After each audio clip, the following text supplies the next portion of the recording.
So ayan guys, meron tayo ditong bagong build na mini solar generator. So ayan, maliit lang siya. Ayan. So, liit lang, no? Then yan, kakabuild lang natin. So available to sa mga mahilig mag-camping, mga lugar na madalas mag-brown out, or mga pang-backup power, pwede to.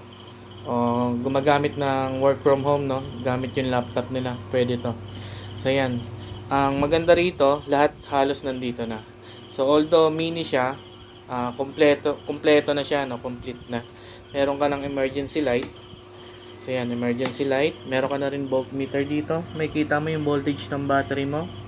Then meron kang switch. Yan. So for on and off, no? And then meron ka din ditong cellphone charging. Yan, pwede ka mag-charge ng cellphone.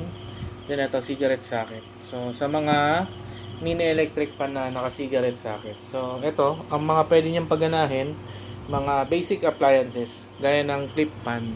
So yan yung clip fan natin. Tetestingin natin siya, no? On natin. So yan, inon na natin. Okay? So yan, gumagana na yung clip fan natin, no? So ayan, pag nag-brown out sa inyo, ayan, sa probinsya madalas mag-brown out eh. So gamit na gamit to. So ayan, pwede ka nang magpagana ng clip fan. Then ito rin, yung 12 volts electric fan natin. So yung 12 volts electric fan naman natin, so ganito yung input niya. So ibig sabihin DC current siya. So direct current, then sa clip fan is AC current. So magkaiba 'yon. So pag ito ang gamit mo, 12 volts, ibig sabihin niyan less consumption sa battery. So mas matagal mong magagamit to compare kay clip fan. So pero both pwede mong pagsabayin. At the same time, pwede mo rin siyang i-charge sa solar.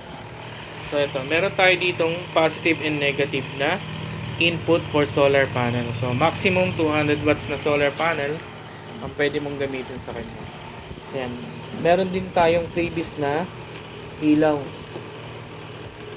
So ayan, ipiprevious ko na rin tong ilaw tsaka yung mini electric fan na 12 volts para if ever mag brownout sa inyo, ayan, kompletos recados na. So may ilaw ka na, may electric fan ka pa, then pwede ka pa mag-charge dyan ng laptop mo or clip fan, wifi. So may mga wifi tayo na 12 volts, pwede mo siyang i-direct dito. Yan, may nabibiling connector para dyan. So yan, sa mga interesado, no, ang price na ito is 12,500. So napakamura lang yan guys. So 12,500 kasama na tong 12 volts light.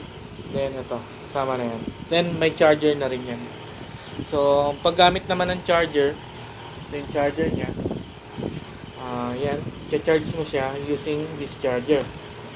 So patayin muna natin, dali lang yan. Sasaksak mo lang to sa outlet sa bahay nyo. So parang nag-charge ka lang ng power bank or e-bike. So ganun lang siya, plug and play. So testing natin. So yan, nasaksak ko na. So nag-green siya. Then yung charging input niya is nandito sa taas. So yan, sinaksak na natin. Then yan, nag-red na siya. So ibig sabihin yan, charging na siya, no? Nagcha-charge na siya. So pwede mo rin siyang gamitin habang nagcha-charge. Depende yun sa inyo. So pero mas maganda kung may solar panel kayo, pa-plug nyo lang dito. Pwede nyo siyang gamitin as backup power or everyday use, depende sa inyo, no? So yan. So ito yung ating P&J solar power generator. So kabi-build ko lang yan, wala pang anong version yan.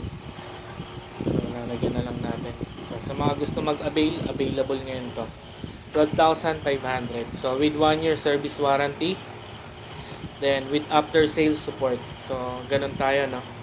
So sobrang daming unit na release natin, iba-ibang design, iba-ibang specs, pati solar. So yan, lahat na halos.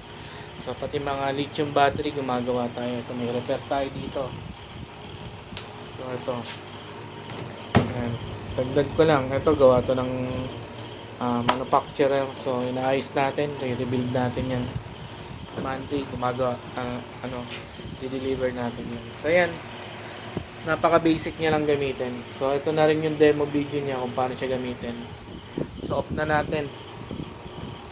Ayan. So, yan. Namatay na yung clip fan. Then, ito naman.